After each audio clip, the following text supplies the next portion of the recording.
ನಾವು ಹಿರಿಯರು ಯಾಕೆ ಆಯ್ಕೆ ಮಾಡ್ಕೊಂಡಿದೀವಿ ಅಂದ್ರೆ ಸತ್ಯ ಹೇಳ್ತೀನಿ, ನನಗೆ ರಾಜಕಾರಣ ಇದ್ರೇನೆ ನಾವು ಲಾರ್ಜ್ ಸ್ಕೇಲ್ ಅಲ್ಲಿ 3 ಲಕ್ಷ ಇದ್ದೀವಿ ನಾವು ಚಿತ್ರದುರ್ಗದಲ್ಲಿ, 2 ಲಕ್ಷ ಇದ್ದೀವಿ ತುಮಕೂರಲ್ಲಿ, ಇಲ್ಲಿ 52,000 ಇದ್ದೀವಿ ನಾವು. ನಮ್ಮ ಹಕ್ಕನ್ನ ನಾವು ಕೇಳೋಣ.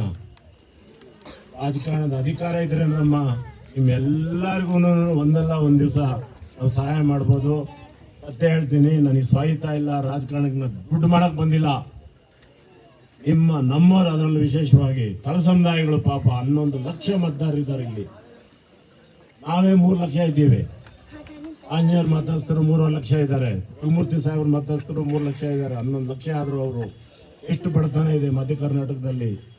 ನನಗೆ ಸತ್ಯ ಹೇಳ್ತೀನಿ, ಪಾಪ ನಮ್ಮ ಸುಧಾಕರ್ ಸಾಹೇಬ್ರು ಆತ್ಮೀಯರು 2008ರಿಂದ ನಾನು ಡಿಸ್ಟ್ರಿಕ್ಟ್ ಮಿನಿಸ್ಟ್ರು, ನಾನು MD, ನಾವಿಬ್ರು ಆಫೀಸಲ್ಲಿ ಕೂತ್ರೆ ಸುಮಾರು ಜನ ಗೊತ್ತಿದ್ದಾರೆ. ಅವ್ರು ಮಿನಿಸ್ಟರ್ ಆಗಿರ್ಲಿಲ್ಲ, ನಾನು ಅಧಿಕಾರಿ ಆಗಿರ್ಲಿಲ್ಲ, ಅಷ್ಟು ಅನ್ಯೋನ್ಯತವಾಗಿದ್ವಿ. ಸತ್ಯ ಹೇಳ್ತೀನಿ, ಅವ್ರಿಗೆ ದುರ್ದೈವ ಈ ರೀತಿ ಮರಣ ಬರಬಾರ್ದಾಗಿತ್ತು.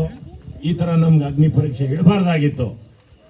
ಅವ್ರು ಹೇಳಿದ್ರು ನನಗೆ, ಇತ್ತಪ್ಪ ನಮ್ಮ ಜೇಣನ್ ಕಾಲ್ದಾಳಿಂದ ನೀವು ಗೊಲ್ರು, ಕಾಡು ಗೊಲ್ರು ಹಿಡ್ದಿದ್ದೀರಾ, ಚಳಕೆಯಲ್ಲೂ ಇಲ್ಲಿ ನನ್ನ 3 ಸರಿ ಕೈ ಹಿಡ್ದಿದ್ದೀರಾ.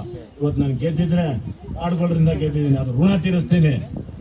ಬಾಸ್ ಶಿವಕುಮಾರ್ ಸಾಹೇಬರಿಗೆ 28ಕ್ಕೆ ನಿಮಗೆ ಟಿಕೆಟ್ ಕೊಡಿಸ್ತೀನಿ, ನಾನು ಚಿತ್ರದುರ್ಗಕ್ಕೆ ಹೋಗ್ತೀನಿ ಅಂತಂದು ಹೇಳಿದ್ರು. ಸತ್ಯ ಹೇಳ್ತೀನಿ, ಇವತ್ತು ರಂಗಪ್ಪನ ಸನ್ನಿಧಿಯಲ್ಲಿ. ಆದರೆ ಅವ್ರ ಅಕಾಲಿಕ ಮರಣದಿಂದ ನನಗೆ ಅಗ್ನಿ ಪರೀಕ್ಷೆ ಆಗಿದೆ. ಇಲ್ಲ ಅಂತಂದ್ರೆ 28ಕ್ಕೆ ನಾನು ಆರಾಮಾಗಿರ್ತಿದ್ದೆ, ನಿಮ್ಗೆ ಸೇವೆ ಮಾಡ್ತಿದ್ದೆ, ಇಷ್ಟೊಂದು ಕಠಿಣ ಪರಿಶ್ರಮ ಹೇಳ್ಬೇಕಾಗಿರ್ಲಿಲ್ಲ. ಆದರೆ ಟೈಮ್ ಬಂದಿದೆ. ನಾವು ಅಂಬೇಡ್ಕರ್ ಹೇಳ್ದಂಗೆ ನಮ್ಮ ಹಕ್ಕು ಕೇಳಿಲ್ಲ ಅಂತಂದ್ರೆ ಪಾಪ ಅಮ್ಮ ಕೂಡಲಿಲ್ಲ, ನೋಡಿದ್ನಲ್ಲ ಅಂತವ್ರು ಎಷ್ಟು 1000 ಜನ, ಲಕ್ಷ ಜನ ಇರ್ಬೋದು 2 ಜಿಲ್ಲೆನಲ್ಲಿ. ಅಂತವ್ರು ಕಣ್ಣೀರು ಒರೆಸೋರು ಯಾರು? ನಾವು ಒರೆಸ್ತೀನಿ ಅಂತಂದು ಹೇಳೋದಲ್ಲ. ರಾಜಕಾರಣದ ಅಧಿಕಾರ ಇದ್ರೆ ಸಾರ್ವತ್ರಿಕವಾಗಿ ನಾವು ಕೆಲಸ ಮಾಡ್ಬೋದು. ಎಸ್, ನಮ್ಗೆ ಅಧಿಕಾರ ಇದೆ, 52,000 ಇದ್ದೀವಿ. ತಾತ ಮುತ್ತಾದರ ಕಾಲದಾಳಿಂದ ನಾವು ಕಾಂಗ್ರೆಸ್ ಓಟ್ ಹಾಕಿರೋರು. ಇವಾಗ ನಮ್ಗೆ ಅಧಿಕಾರ ಬಂದ, ನಮಗೆ ಟೈಮ್ ಬಂದಿದೆ. ನಾವು ಬೇರೆ ಕಸ್ಕೊಂಡು ಕೊಡಿ ಅಂತ ಕೇಳ್ತಿಲ್ಲ, ನಮ್ಮ ಹಕ್ಕಿದೆ, ನಾವು ಕೇಳೋಣ. ಪಕ್ಷ ನಮ್ಮ ಅಮ್ಮನ ಹತ್ರ ಆಳೋಣ. ಅಮ್ಮ 1952ರಿಂದ ನಮಗೆ ಹಾಲು ಕೊಟ್ಟಿಲ್ಲಮ್ಮ, ನೀನು ಇವಾಗ ಕೊಡಮ್ಮ, ಬಡಕಲಾಗ್ಬಿಟ್ಟಿದೀವಿ ನಾವು. ಹಾಲು ಕುಡ್ದಾದ್ರೂ ನಾವು ಇದು ಮಾಡ್ತಾ ಇದ್ದೀವಿ ಅಂತ ನಾವು ನಮ್ಮ ಮುಖ್ಯಮಂತ್ರಿಗಳನ್ನ ಈಗಾಗಲೇ ಭೇಟಿ ಮಾಡಿ ಕೇಳಿದ್ದೀನಿ. ಈ ನಿಗಮ ಮಂಡಳಿಗೆ ಬಂದ ಮೇಲೆ ಇನ್ನೊಂದು ಅದ್ಭುತವಾದ ಕೆಲಸ ಮಾಡಿದ್ದಾರೆ ಬಂಧುಗಳೇ.